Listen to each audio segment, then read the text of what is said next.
up, Tottenham Hotspur against Arsenal, a North London rivalry with plenty of history.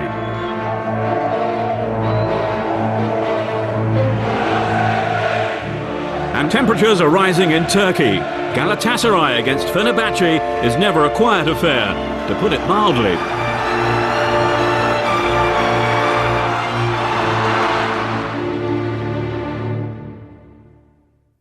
There's a lot of suffering, there's a lot of joy. It does put an extra spark into the game. It's a fierce rivalry, it always has been, it always will be. Whenever the two teams meet, however they are positioned in the league. If we are behind in front, or 10 points behind, or 10 points ahead, when you play Tottenham, it's always a special game. There's always going to be a fierce competition between the two clubs. You're so keyed up for that game. All you want to do is win the game. It's a big one, it goes back a long way, and on the day of the game, there's a different feel about it. A short bus ride along the famous Seven Sisters Road separates Arsenal and Tottenham Hotspur. The fans themselves live in the same neighbourhoods. They can even be part of the same family. And it's this proximity that makes the North London rivalry one of the fiercest in English football. The build-up is tremendous. Anticipation and the fear of losing. People want to win that game. They want to be able to be proud over the guy that works next to him because of the fact that he gets to laugh. And that is where what they really don't like is someone taking a mickey and really putting you through it. There are 13 league clubs based in London, but there are just 2 that maintain a passionate head-to-head rivalry.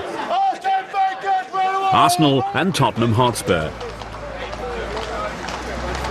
And feelings do tend to run deep. That's the best picture in London. Look at that.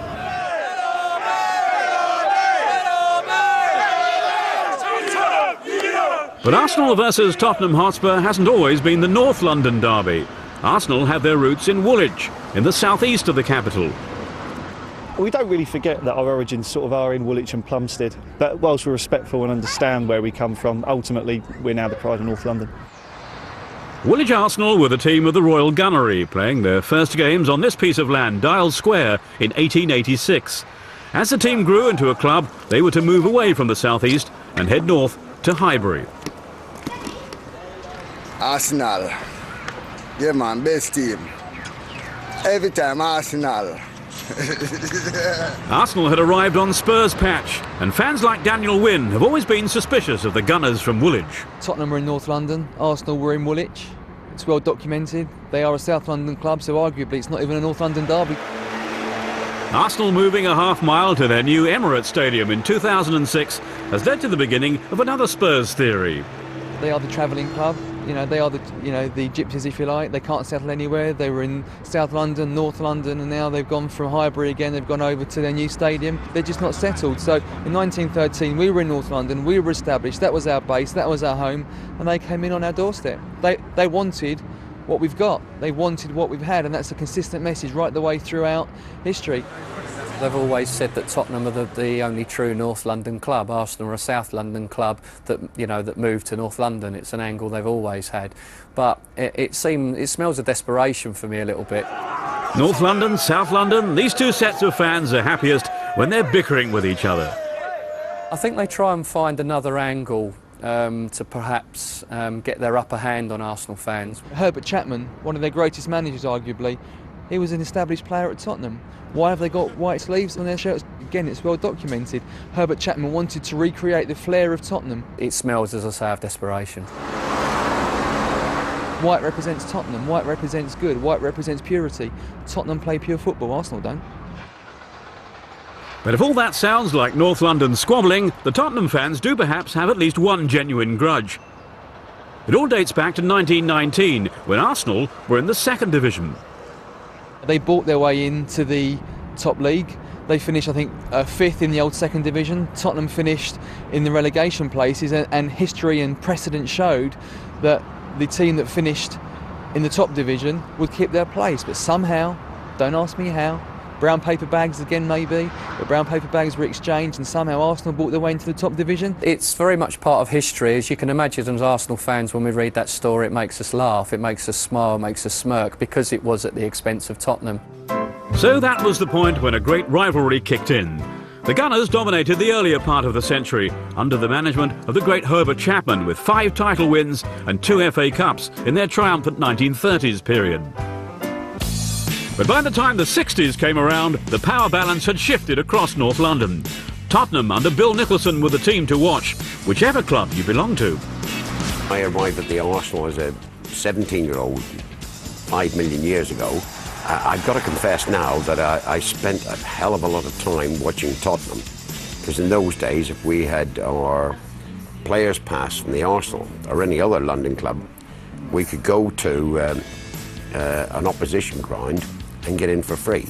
As a young boy, I wanted to go to Spurs because that was my team. I used to actually go to the games. I mean, I was at school at the time, but obviously with the clubs pursuing you to get you to sign, you used to get tickets and go to the game. It was Spurs' heyday, when crowds flocked to see Bill Nicholson's double-winning side of 1961, led by Danny Blanchflower.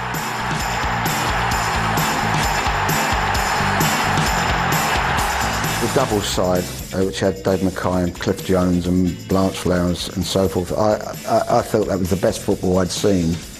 It's so fast and beautiful, and used to go to games, and the atmosphere in that ground, I don't think I quite get it the same as with those European nights at Spurs. They were absolutely amazing.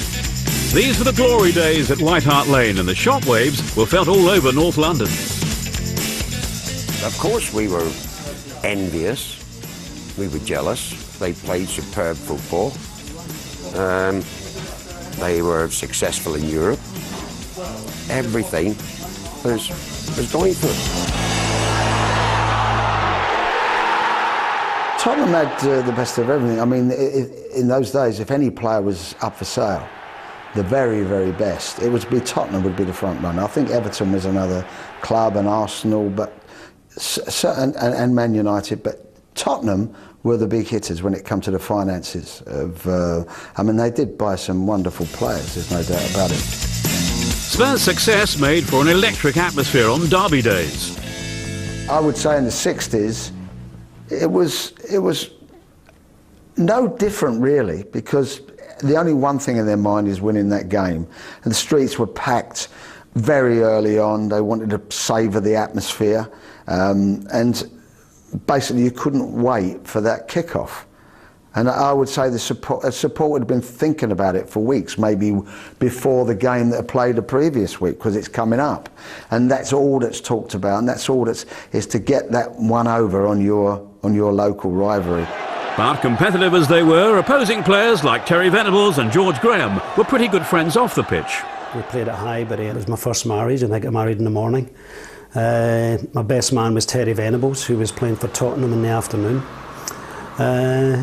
We got married in the morning. I left the reception, Terry and I. We both went to Highbury to play the game, and then went back to the reception in the evening again. A Spurs double in 1961 was matched by Arsenal 10 years later, a 1971 Cup final victory against Liverpool. But before that, they clinched the league with a 1-0 win at White Hart Lane. The Tottenham games were the special ones of all, and there was many, many great games. And obviously the game that we played when we had to win the championship was at White Hart Lane.